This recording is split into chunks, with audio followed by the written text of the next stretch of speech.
À Essassar, nous sommes à une trentaine de kilomètres de Libreville, conclave sur la poursuite des assises de l'enseignement supérieur. La rencontre qui s'est déroulée au sein de l'Université internationale Berthéjean, qui concernait les chefs d'établissements supérieurs privés, était axée sur l'état des lieux des dites structures, le e-learning et la reprise des activités. Le point dans ce reportage de Cabrel Guillain-Lemami et Médard Nguyen.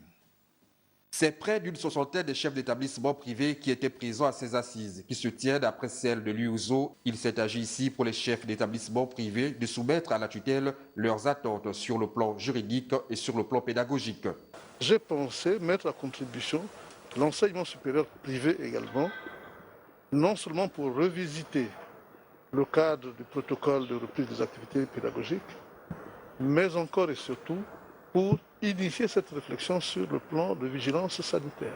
Autre aspect évoqué, l'état des lieux de la mise en place du e-learning dans les structures privées. Cette option qui permet la digitalisation des enseignements. Un programme de 1000 heures sur 3 mois, vous imaginez les frais que l'étudiant doit dégager pour se connecter en moyenne 2000 francs par jour.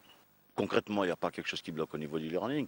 Il faudra voir les aspects au niveau gouvernemental et au niveau légal, comment tout ça est validé, les curricula et puis les dispositions qui fassent en sorte que le e-learning soit adopté comme moyen de technique d'enseignement à distance. Face à la pandémie liée au Covid-19, l'ensemble des chefs d'établissements privés ont sollicité de la tutelle l'accompagnement de l'État pour une bonne reprise des activités.